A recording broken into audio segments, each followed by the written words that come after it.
Masih tahu si surah An-Nisa ayat number 33. A'udzu billahi minasyaitonir rajim. Bismillahirrahmanirrahim. ولكم نصف ما ترك أزواجكم إن لم يكن لهن ولد فإن كان لهن ولد فلكم الربع مما تركن من بعد وصية يوصين بها أو دين ولهن الربع مما تركتم إن لم يكن لكم ولد فإن كان لكم ولد فلهن نثمن مما تركتم من بعد وصية يوصون بها أو دين وإن كان رجل توصون بها أو دين وإن كان رجل يورث كلالة أو امرأة ولد وله أخ أو أخت فلكل واحد منهما السدس فإن كانوا أكثر من ذلك فهم شركاء في الثلث من بعد وصية يوصى بها أو دين غير مضار وصية من الله والله عليم حليم. Ngarang na nipa lay khidabagi nipa asiba ma lay khidabagi panghugadab jo hai khredana chawra pama ngasigi hodor sena nupi du si khragana kamai phanghuda hai ba yat aduga nakhoina phangani haidi nipa singduna phangani tangkhai ama nakhoigi nupi singna thanambadugi makhoigi macha lay hodrabati macha lay hodradi tangkhai ama tawumasung makhoigi macha lay horabadi nakhoina phangani saruk mari thokpagi ama makhoina thanambadugi makhoina uil tawrambadu pithokhraba matungda macha lairagana mari thokpai ama macha lai haudragana tangkhai ama ni paduna phangdorsi nupiduna thanambadagi natraga sendon tolam labadi madu singdokhraga aduga makhoina nakhoigi nupi singna phangani saruk mari thokpagi ama nakhoina thanamba adudagi nakhoigi nacha lai haudrabadi tawumasung nacha lai haurabadi nakhoina phangani nipan thokpagi saruk ama nakhoina thanamba adudagi nakhoina uil tawrambadu pithokraga siamko halakkengai saruk mari thokpagi ama nakhoina thanamba adudagi nakhoigi nacha le haudrabadi pithokraba tungda natraga sendon tolam labadi madu singdokraga aduga makhoina nakhoigi nupi singna phangani haidi nipadu sibada saruk mari thokpagi ama nakhoina thanamba mandudagi nakhoigi nacha leihaudrabadi macha leihaudragana mari thokpai ama nupiduna phangdorsi adu nipana phangdorsi na macha leihaudradi tangkhai ama ko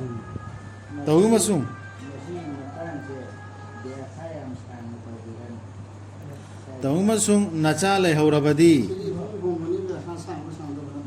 phongi mi kain khanthada bai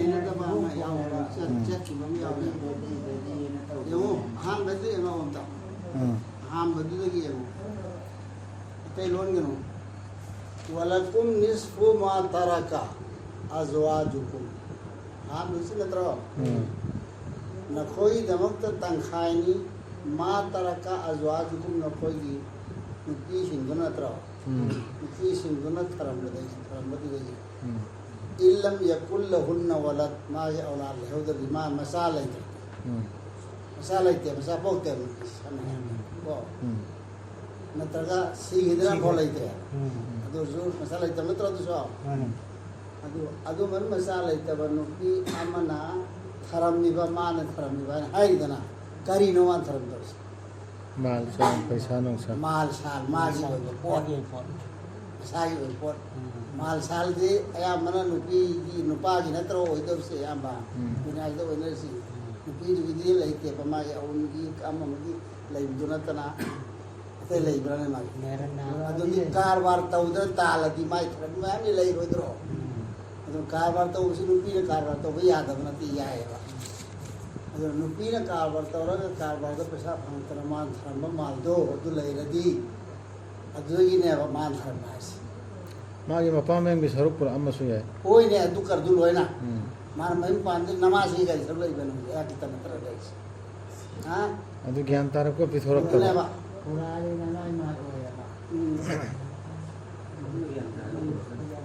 ꯍꯥ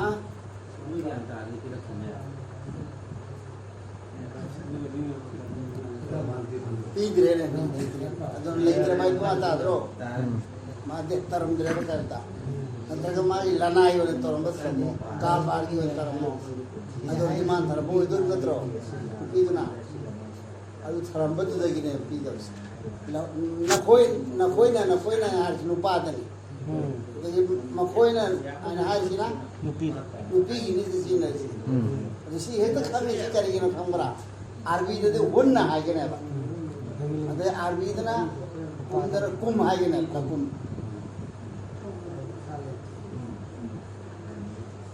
lahunna lakum lahunna ardi nupi tare nupi makoi da ma adagi lakum hargana nakoi da nupa makoi arse nupi du guna bisa polisi ko acha aula le terdi mari tangkai na tro tangkai ni nupi na nupa da sikhregana mari thok pe ani nupadugi aula leitraga mari gama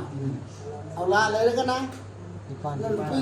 nate nupi du aula nupadugi nate nupi du aula nupagi du oidor na oibauti adu mai sumasantro nupi du jo nupi du aula leitradi haibne ba adu nupadugi aula leitradi ka phangni nupi si lehore nupi si lehore nupa si greba asa thai ji an hai hi du nupa si gredi nupi lehore nupi du anggal mal se aula leitradi mari thope ama adagi aula leitradi aula ke sab pira ke dormina nipan yap te phangane si yahala ne yeng de pone si atai kai de tau di mera yahala phangade se nupa nupi mate manau di adu matungda lembatuda aula elakado si bhab tan saro ayo bhab ta adagi sen ton ba sahib palidar sida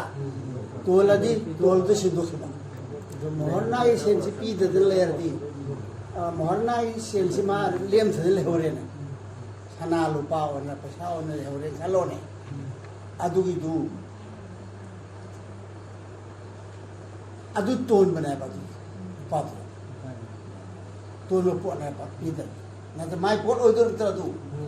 adu pidri bor adu sen ton do budi manung cha adu su pira matung na ro mari mal phomom nu pas ki mal phomom la ko matam se sida mohorna gi sen du to libo ardi adu sen do hana kisok da na ta khai dok tun tham da na se makha chata si se adu ko ne lapane kai no kon aya si la mal hai adu nupi du mal oi mo photo elapkan da nupi si ra elapkan da adu mohorna du yang en do ni si bhat ta तंगम सुंग नचा ले होरबदी मखोयना फंगनी है नुपी मखोयना फंगनी निपान थोपगी सरुक अमा नुपी दुननी फंगदोस निपादु सिकांदा नखोयना थनंबा अदुदगी नखोयना will तौरंबदु पिथोखरबा नत्रगा सेंदोन तोलमलबदी मदु सिंगदोखरगा पाल ले होरदी नाम भंगना अदुगा Mopa mama नत्रगा मचा ले हौद्रबा निपा नत्रगा नुपी अमना माल थनमलबदी मचा ममा सु मपा ममा सु ले हौद्रबा निपा और नुपी और मखोयना मान थनमदी मागे मचिन मनाउ नत्रगा मचन मचे मचन अमले हौरबदी मखोय खुदिंगमकना फंगनी तरुक थोपगी सरुक अममम तौंगमसुंग मसिदगी हेन्ना लेहौरबदी मचे मचन मचादो अमदुगी हेन्ना मसिंग लेहौरदी मखोयना फंगमिनगनी अहुम थोपगी सरुक अमा माना उइल तौरंबदु पिथोखरगा नत्रगा सेंदोन तोलमलबदी मदु सिंगदोखरगा कनादसु मांगब थोगहंदना मसी याथंगने अल्लाहगी अल्लाहदी खांगबनी खांगबी हैबनी सिगी आया सिरे के नम हाइनिंग में आमदा हुजु सिगी सोतो एन बे मतंग से अखोइन लेरिबा कल्चर सिरदि कया म थो ज्ञान तारोय तफसीर चमना तौरसु कयन अखोइ इस्लाम दा चंगुद्रियाबा इस्लाम दा हानादै चंगद लेरमदि चाया सि पाबगा ज्ञान ताने अखोइ की तोंगान सोसाइटी अंद हिंगमने मी दु ज्ञान तारकपगा इमुंग की फैमिली सिंगसी मागी माल हक खरदमे ज्ञान तारकपगा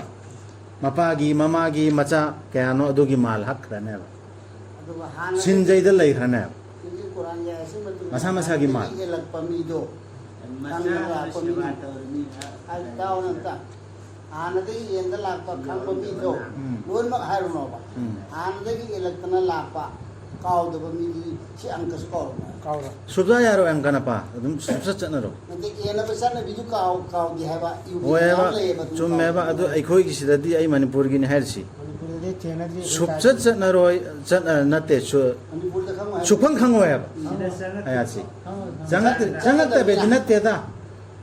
अखोइ की चनबि कल्चर सि तोंगान बम ने इस्लाम की नियम दु नते लेरमि सि ꯄꯣꯏꯟ ꯑꯗꯨꯅꯦ ꯍꯥꯏꯔꯤꯁꯦ मी से ज्ञान तारकपगा मागी माल नुपी की सुनि पाई सु हक्तन लैखरनेबा लैखरदि मा सिरदि माई माल दुरगी एन दोरमिसि कोम द्रो दुते अखोइ सिरदि फुजुरु मजुरु सीखरबो मतुंग कोई कंगाउन रपान दे तौबि मया माने मागी माल दुफौ मागी माल सिरिबा मीदो अदुगी माल फो लेपिद्रि हबा अदुगा कमेनि एन दोरबा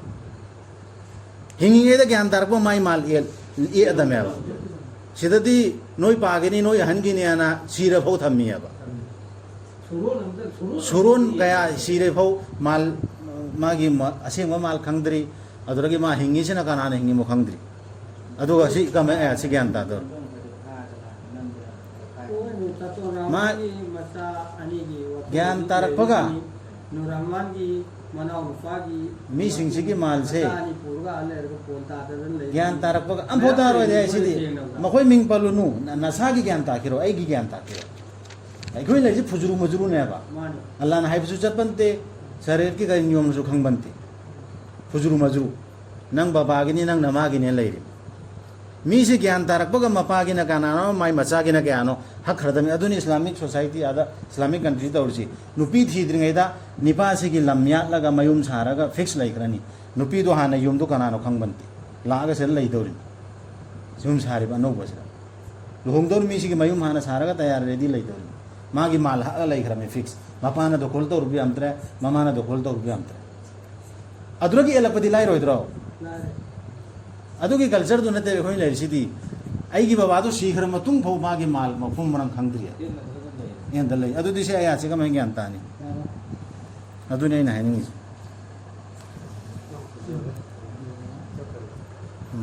ꯑꯩꯈꯣꯏꯒꯤ ꯍꯧꯖꯤꯛ ꯇꯧꯔꯤꯁꯤ हंग बंत्री ओ अदुदि मागी अहंदुगिनी मा नुपीगिनी नेगिनी अन नै नदना हंगजु खंग बनते अदुम ममली सारी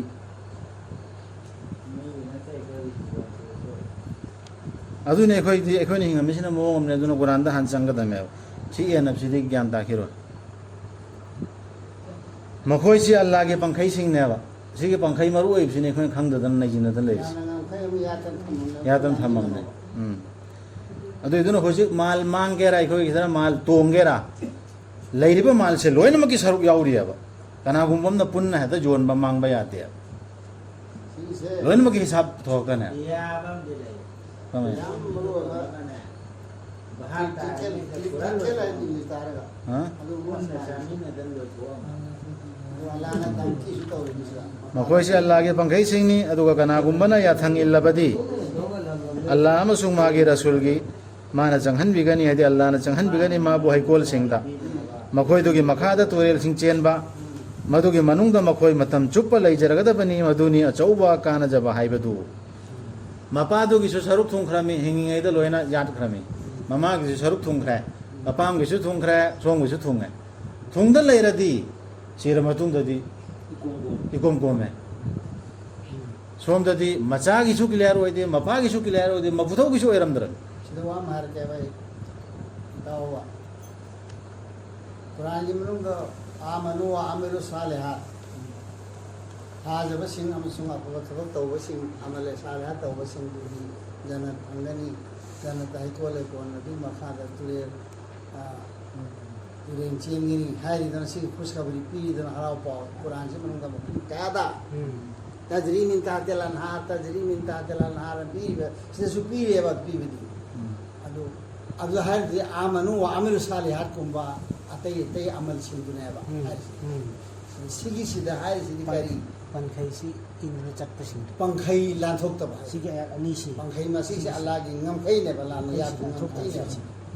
ngमखै दी मसीगे ngमखै सि लांथो मखा अदु के आर्थ पाद्री बाबु दे हार गया है ngमखै लांथो अबा अदु रोति मदु मिदु अल्लाह की ngमखै लांथो मिदु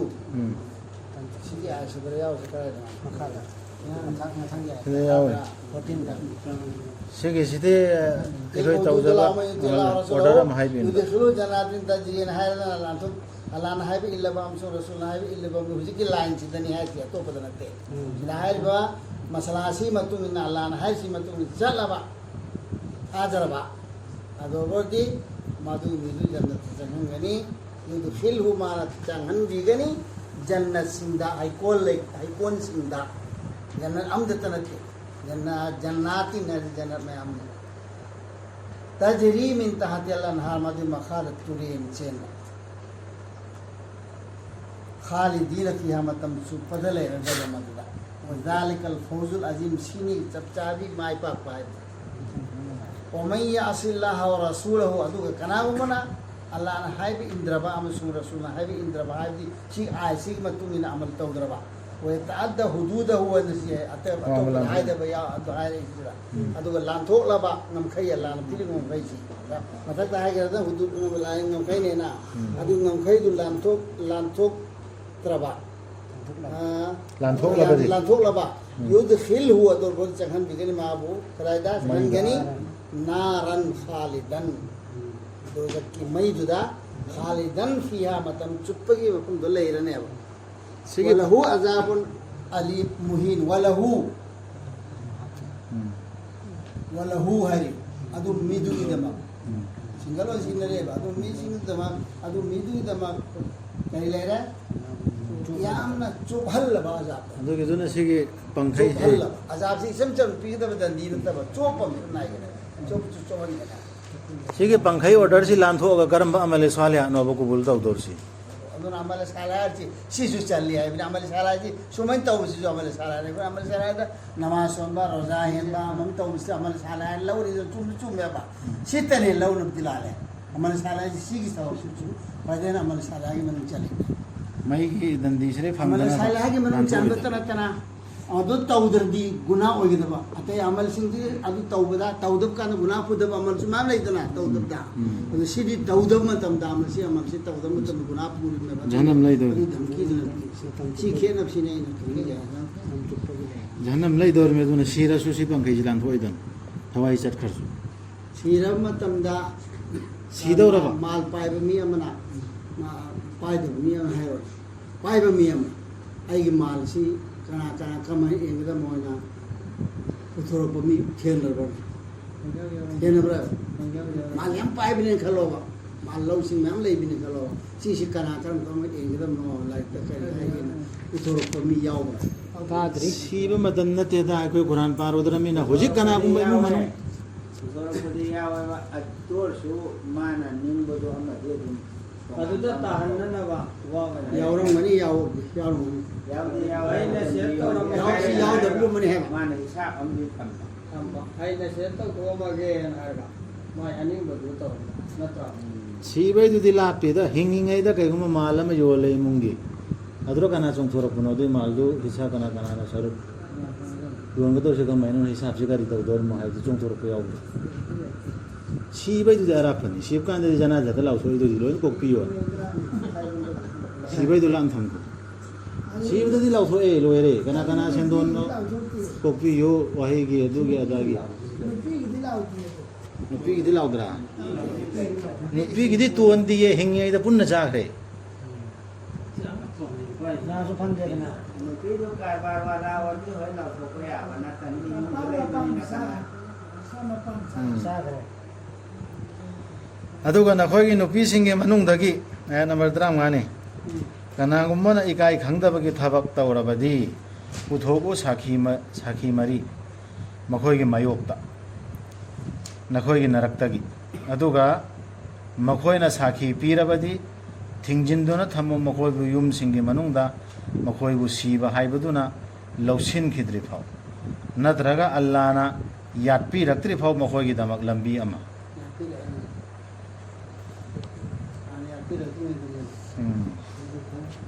ꯂꯝꯕꯤꯁꯦ ꯑꯗꯨꯃꯥꯏꯅ ꯃꯌꯨꯝꯗ ꯂꯦꯡꯗꯅ ꯊꯝꯃꯨ ꯍꯥꯏꯅ ꯍꯥꯏꯔꯝꯃꯦꯕ ꯍꯥꯏꯔꯝꯕꯗꯒꯤ ꯀꯣꯟꯅ ꯑꯃꯨꯛꯀ ꯑꯗꯨꯗꯨ ꯂꯦꯡꯗꯅ ꯊꯝꯕꯗꯨ ꯅꯠꯇꯦ ꯇꯂꯥꯛꯀꯤ ꯑꯃꯒ ꯂꯤꯌꯥꯟꯒꯤ ꯃꯁꯂꯥꯁꯤ ꯇꯧꯔꯦꯗꯅ ꯖꯤꯅꯥ ꯇꯧꯔꯗꯤ ꯖꯤꯅꯥꯒꯤ ꯁꯨꯃꯥꯏꯅ ꯇꯧꯔ ꯃꯔꯤ ꯊꯣꯛꯀꯗꯕꯅꯤ ꯃꯔꯤ ꯑꯗꯨ ꯑꯗꯥꯅ ꯃꯁꯂꯥ ꯇꯥꯛꯏ ꯅꯠꯇ꯭ꯔꯁꯤꯗ ꯑꯩꯅ ꯀꯁꯝ ꯆꯥꯅ ꯍꯥꯏꯕꯅꯤ ꯑꯩꯅ ꯍꯥꯏꯔꯤꯁꯤꯅ ꯆꯨꯝꯃꯤ ꯀꯌꯥꯅ ꯇꯧꯅꯕꯩꯗꯨ ꯑꯗꯨꯒꯤ ꯃꯁꯂꯥꯗꯨ ꯂꯥꯛꯑꯕ ꯃꯇꯨꯡꯗꯗꯤ ꯑꯗꯨꯅꯤ ꯂꯝꯕꯤ ꯑꯃ ꯂꯥꯡ ꯄꯨꯊꯣꯛꯇ꯭ꯔꯤ ꯐꯅ ꯍꯥꯏꯔꯤꯁꯦ ꯑꯗꯨ ꯂꯝꯕꯤꯗꯨ ꯄꯨꯊꯣꯔꯛꯑꯦꯕ ꯑꯥꯏꯁꯤꯗ ꯃꯈꯥꯗ ꯄꯨꯊꯣꯔꯛꯑꯦ ꯑꯗꯨꯒ ꯃꯗꯨ ꯇꯧꯔꯨꯕ ꯑꯅꯤꯗꯨ ꯅꯈꯣꯏꯒꯤ ꯅꯔꯛꯇꯒꯤ ꯗꯟꯗꯤ ꯄꯤꯌꯨ ꯃꯈꯣꯏ ꯑꯅꯤꯃꯛꯄꯨ ꯇꯧꯏ ꯑꯃꯁꯨꯡ ꯑꯗꯨꯒꯤ ꯇꯨꯡꯗ ꯃꯈꯣꯏ ꯑꯅꯤꯅ ꯅꯤꯡꯉꯝꯗꯅ ꯍꯟꯖꯤꯟꯖꯔꯛꯂꯕ ꯑꯗꯨꯒ ꯆꯨꯝꯊꯣꯛꯆꯔꯕꯗꯤ ꯂꯩꯊꯣꯔꯛꯎ ꯃꯈꯣꯏ ꯑꯅꯤꯗꯒꯤ ꯊꯥꯗꯣꯛꯄꯤꯌꯨ ꯃꯈꯣꯏ ꯑꯅꯤꯕꯨ ꯇꯁꯦꯡꯅꯃꯛ ꯑꯜꯂꯥꯗꯤ ꯃꯇꯝ ꯈꯨꯗꯤꯡꯗ ꯅꯤꯡꯉꯝꯗꯅ ꯍꯟꯖꯤꯟꯖꯔꯛꯄꯕꯨ ꯌꯥꯕꯤꯕꯅꯤ ꯀꯟꯕꯤꯔꯤꯕꯅꯤ ꯃꯈꯣꯏ ꯑꯅꯤꯗꯨ ꯍꯥꯠꯇꯣꯛꯑꯣꯟꯗꯤ ꯍꯥꯏꯗꯦꯀꯣ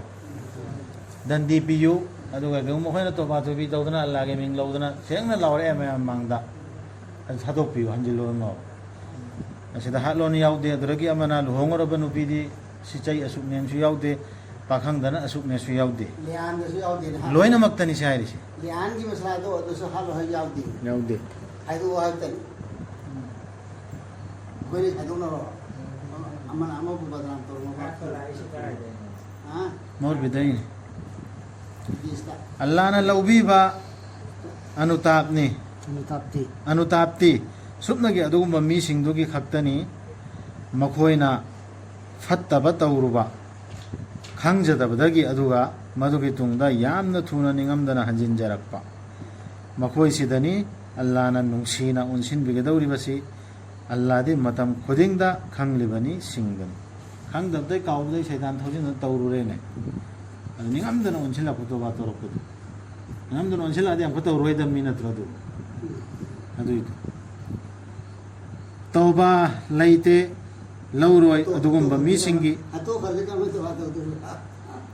ꯇꯧꯕꯥ ꯂꯩꯇꯦ ꯍꯠꯄꯁꯤ ꯂꯥꯜꯂꯤꯁꯦ ꯑꯗꯨꯝ ꯈꯪꯉꯤ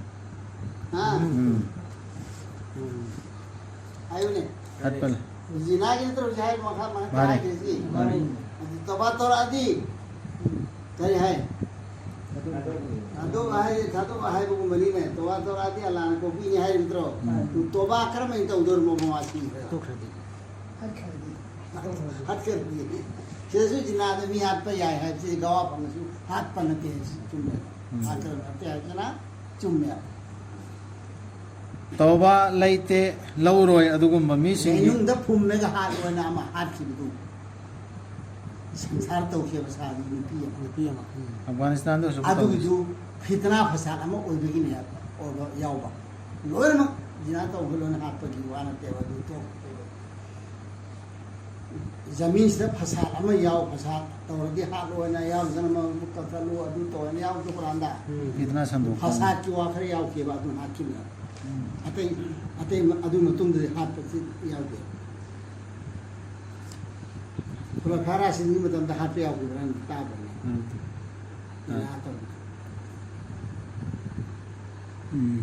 ꯇꯧꯕꯥ ꯂꯩꯇꯦ ꯂꯧꯔꯣꯏ ꯑꯗꯨꯒꯨꯝꯕ ꯃꯤꯁꯤꯡꯒꯤ ꯃꯈꯣꯏꯅ ꯐꯠꯇꯕ ꯊꯕꯛꯁꯤꯡꯗꯨ ꯑꯗꯨꯝ ꯆꯠꯊꯕ ꯃꯈꯣꯏ ꯑꯃꯗ ꯁꯤꯕ ꯍꯥꯏꯕꯗꯨ ꯌꯧꯔꯛꯇ꯭ꯔꯤꯐꯥꯎ ꯍꯦꯛ ꯁꯤꯔꯝꯗꯥꯏꯐꯥꯎ ꯑꯗꯨꯝ ꯇꯧꯗꯨꯅ ꯆꯠꯊꯕꯗꯨ ꯑꯗꯨꯏ ꯇꯧꯕꯥ ꯂꯩꯇꯦꯕ ꯃꯥꯅ ꯑꯁꯇꯛꯐꯔꯨꯜꯂꯥ ꯑꯗꯨꯃꯥꯏꯅ ꯇꯧꯕ ꯅꯠꯇꯦꯕ ꯍꯟꯖꯤꯟ ꯍꯟꯖꯤꯟ ꯇꯧꯔꯁꯨ ꯁꯨꯝ ꯇꯧꯕ ꯑꯜꯂꯥꯗ ꯃꯥ ꯃꯑꯣꯡ ꯇꯧꯕ ꯑꯗꯨꯒ ꯃꯊꯪ ꯍꯦꯛ ꯒꯨꯅꯥ ꯑꯃ ꯇꯧꯕ ꯍꯧꯖꯤꯛꯀꯤ ꯍꯥꯏꯕ ꯖꯤꯅꯥꯗꯨ ꯍꯟꯖꯤꯟ ꯍꯟꯖꯤꯟ ꯁꯨꯝ ꯖꯤꯅꯥꯒꯤ ꯑꯗ ꯑꯣꯏꯔꯗꯤ ꯑꯗꯨꯃꯥꯏꯅ ꯇꯧꯕꯗꯒꯤ ꯍꯥꯠꯄ ꯑꯣꯏꯗꯣꯏꯅꯦꯕ ꯑꯗꯨ ꯇꯣꯕꯥꯗꯤ ꯂꯧꯔꯣꯏ ꯑꯗꯨꯒ ꯃꯇꯝꯗꯨꯗ ꯃꯥꯅ ꯍꯥꯏꯕ ꯇꯁꯦꯡꯅꯃꯛ ꯑꯩ ꯍꯧꯖꯤꯛ ꯇꯣꯕꯥ ꯇꯧꯖꯔꯦ ꯁꯤꯔꯝꯗꯥꯏꯗꯨꯔ ꯍꯥꯏꯕ ꯅꯠꯇ꯭ꯔꯒ ꯑꯗꯨꯒꯨꯝꯕ ꯃꯤꯁꯤꯡꯒꯤ ꯃꯈꯣꯏꯅ ꯊꯥꯖꯗꯕꯁꯤꯡ ꯑꯣꯏꯅ ꯁꯤꯔꯛꯄꯁꯤꯡ ꯑꯗꯨꯝ ꯇꯧꯔꯗꯤ ꯇꯣꯕꯥ ꯇꯧꯕꯁꯤꯅ ꯑꯜꯂꯥꯍꯒ ꯃꯥꯒ ꯈꯪꯅꯈꯤ ꯅꯠꯇ꯭ꯔꯣ ꯑꯗꯨꯗꯤ ꯐꯥꯔꯗꯤ ꯁꯔꯀꯥꯔꯅ ꯐꯩꯁꯂꯥ ꯇꯧꯔꯛꯄ ꯀꯥꯟꯗ ꯍꯥꯠꯄ ꯇꯥꯔꯛꯀꯗꯧꯔꯤꯁꯤ ꯐꯥꯔꯒ ꯅꯠꯇ꯭ꯔꯣ ꯉꯥꯎ ꯇꯨꯡꯗ ꯅꯠꯇ꯭ꯔꯣ ꯊꯥꯖꯗꯕ ꯑꯣꯏꯅ ꯁꯤꯔꯛꯄꯁꯤꯡꯗꯨꯁꯨ ꯇꯧꯕ ꯂꯩꯇꯦ ꯑꯩꯈꯣꯏꯅ ꯍꯥꯏꯗꯤ ꯑꯜꯂꯥꯍꯅ ꯊꯧꯔꯥꯡ ꯇꯧꯗꯨꯅ ꯊꯝꯂꯦ ꯃꯈꯣꯏꯒꯤꯗꯃꯛ ꯆꯩꯅꯥ ꯂꯩꯔꯕꯗꯟꯗꯤ ꯑꯣ ꯊꯥꯖꯕꯁꯤꯡ ꯑꯌꯥꯕ ꯅꯠꯇꯦ ꯅꯈꯣꯏꯗ ꯃꯗꯨꯗꯤ ꯅꯈꯣꯏꯅ ꯅꯨꯄꯤꯁꯤꯡꯕꯨ ꯁꯣꯇꯣ ꯑꯣꯏꯅ ꯅꯝꯐꯨꯗ ꯂꯧꯕꯁꯤ ꯈꯜꯂꯨꯒꯅꯨ ꯃꯈꯣꯏꯕꯨ ꯅꯈꯣꯏꯅ ꯍꯟꯗꯨꯅ ꯂꯧꯅꯕꯒꯤ ꯈꯥꯝꯂꯨꯒꯅꯨ ꯃꯈꯣꯏꯕꯨ ꯅꯈꯣꯏꯅ ꯍꯟꯗꯨꯅ ꯂꯧꯅꯕꯒꯤ ꯁꯔꯨꯛ ꯈꯔ ꯅꯈꯣꯏꯅ ꯃꯈꯣꯏꯗ ꯄꯤꯈꯤꯕ ꯃꯦꯍꯔꯅꯥ ꯑꯗꯨꯒꯤ ꯃꯈꯣꯏꯅ ꯃꯌꯦꯛ ꯁꯦꯡꯅ ꯏꯀꯥꯏ ꯈꯪꯗꯕꯒꯤ ꯊꯕꯛ ꯇꯧꯔꯨꯕ ꯅꯠꯇ꯭ꯔꯒꯗꯤ ꯁꯤꯅ ꯍꯥꯏꯗꯤ ꯈꯔ ꯂꯧꯍꯧꯅꯕ ꯅꯝꯗꯅ ꯇꯧꯕꯗꯨ ꯂꯣꯏꯅꯧ ꯃꯈꯣꯏꯒ ꯐꯖꯕ ꯃꯑꯣꯡꯗ ꯅꯈꯣꯏꯅ ꯃꯈꯣꯏꯕꯨ ꯄꯥꯝꯗ꯭ꯔꯕꯁꯨ ꯃꯔꯝꯗꯤ ꯅꯈꯣꯏꯅ ꯄꯥꯝꯂꯨꯗꯕꯁꯨ ꯌꯥꯏ ꯄꯣꯠ ꯑꯃꯕꯨ ꯑꯗꯨꯒ ꯑꯜꯂꯥꯍꯅꯗꯤ ꯍꯥꯞꯄꯤꯔꯤꯕ ꯑꯐꯕ ꯃꯌꯥꯝ ꯑꯃ ꯊꯣꯛ ꯇꯧꯕꯗꯨ ꯇꯧꯔꯨꯅꯣꯕ ꯑꯗꯨꯒ ꯅꯈꯣꯏꯅ ꯁꯤꯟꯗꯣꯛꯅꯤꯡꯂꯕꯁꯨ ꯅꯨꯄꯤ ꯑꯃꯕꯨ ꯑꯇꯣꯞꯄ ꯑꯃꯅ ꯑꯗꯨꯒ నꯈꯣꯏꯅ ꯄꯤꯈ꯭ꯔꯕꯁꯨ ꯃꯈꯣꯏ ꯑꯃꯗ ꯁꯦꯜ ꯌꯥꯝꯅ ꯃꯦꯍꯔꯅꯥ ꯑꯣꯏꯅ ꯍꯟꯗꯨꯅ ꯂꯧꯒꯅꯨ ꯃꯗꯨꯗꯒꯤ ꯀꯔꯤ ꯑꯃꯠꯇꯁꯨ ꯅꯈꯣꯏꯅ ꯃꯗꯨ ꯂꯧꯒꯦ ꯍꯥꯏꯔꯤꯕ꯭ꯔꯥ ꯕꯗꯅꯥꯝ ꯇꯧꯁꯤꯜꯂꯒ ꯑꯃꯁꯨꯡ ꯑꯐꯣꯝꯕ ꯄꯥꯞꯇ ꯑꯗꯨꯒ ꯀꯔꯝꯅꯁꯨ ꯅꯈꯣꯏꯅ ꯃꯗꯨꯕꯨ ꯂꯧꯒꯗꯧꯔꯤꯕ ꯅꯈꯣꯏꯅ ꯆꯪꯅꯈ꯭ꯔꯕ ꯑꯃꯅ ꯑꯃꯗ ꯑꯃꯁꯨꯡ ꯃꯈꯣꯏꯅ ꯂꯧꯈ꯭ꯔꯕꯗ ꯅꯈꯣꯏꯗꯒꯤ ꯑꯆꯦꯠꯄ ꯋꯥꯁꯛ ꯂꯧꯒꯅꯨ ꯅꯈꯣꯏꯒꯤ ꯅꯄꯥꯁꯤꯡꯅ ꯂꯧꯔꯝꯕ ꯅꯨꯄꯤꯁꯤꯡ ꯍꯥꯟꯅ ꯃꯥꯡꯗ ꯊꯣꯛꯈꯤꯕ ꯅꯠꯇꯅ ꯇꯁꯦꯡꯅꯃꯛ ꯃꯁꯤ ꯏꯀꯥꯏꯅꯤꯡꯉꯥꯏꯅꯤ ꯇꯨꯀꯠꯆꯅꯤꯡꯉꯥꯏꯅꯤ ꯑꯃꯁꯨꯡ ꯐꯠꯇꯕ ꯂꯝꯕꯤꯅꯤ ꯂꯨꯍꯣꯡꯗꯨꯅ ꯂꯧꯕ ꯊꯤꯡꯕꯒꯤ ꯑꯌꯥꯠꯇꯨ ꯂꯥꯛꯑꯦ ꯃꯈꯥꯗ ꯂꯨꯍꯣꯡꯗꯨꯅ ꯂꯧꯕ ꯊꯤꯡꯂꯕꯅꯤ ꯅꯈꯣꯏꯗ ꯅꯈꯣꯏꯒꯤ ꯅꯃꯥꯁꯤꯡ ꯅꯆꯥꯅꯨꯄꯤꯁꯤꯡ ꯅꯆꯦꯅꯆꯟꯁꯤꯡ ꯅꯄꯥꯒꯤ ꯃꯆꯦ ꯃꯆꯟꯁꯤꯡ ꯅꯃꯥꯒꯤ ꯃꯆꯦ ꯃꯅꯥꯎꯁꯤꯡ ꯅꯌꯥꯝꯕ ꯅꯅꯥꯎꯒꯤ ꯃꯆꯥꯅꯨꯄꯤꯁꯤꯡ ꯅꯆꯦꯅꯆꯟꯒꯤ ꯃꯆꯥꯅꯨꯄꯤꯁꯤꯡ ꯅꯈꯣꯏꯕꯨ ꯈꯣꯝ ꯏꯟꯕꯤꯈꯤꯕ ꯅꯃꯥꯁꯤꯡ ꯈꯣꯝꯗꯤꯟꯅꯈꯤꯕ ꯅꯆꯦꯅꯆꯟꯁꯤꯡ ꯅꯈꯣꯏꯒꯤ ꯅꯨꯄꯤꯁꯤꯡꯒꯤ ꯃꯃꯥꯁꯤꯡ ꯑꯃꯁꯨꯡ ꯅꯈꯣꯏꯅ ꯅꯥꯎꯀꯣꯟꯗꯨꯅ ꯂꯩꯔꯤꯕꯤ ꯄꯣꯛꯇꯕꯤ ꯅꯆꯥꯅꯨꯄꯤꯁꯤꯡ ꯅꯈꯣꯏꯅ ꯍꯛꯇꯤꯟꯅꯈ꯭ꯔꯕ ꯅꯈꯣꯏꯒꯤ ꯅꯨꯄꯤꯁꯤꯡꯅ ꯄꯣꯛꯆꯕꯤ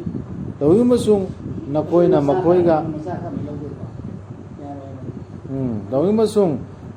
ꯃꯈꯣꯏꯒ ꯍꯛꯇꯤꯟꯅꯈꯤꯗ꯭ꯔꯕꯗꯤ ꯃꯈꯣꯏꯗꯨꯕꯨ ꯂꯧꯕꯗ ꯅꯈꯣꯏꯗ ꯗꯣꯁ ꯅꯠꯇꯦ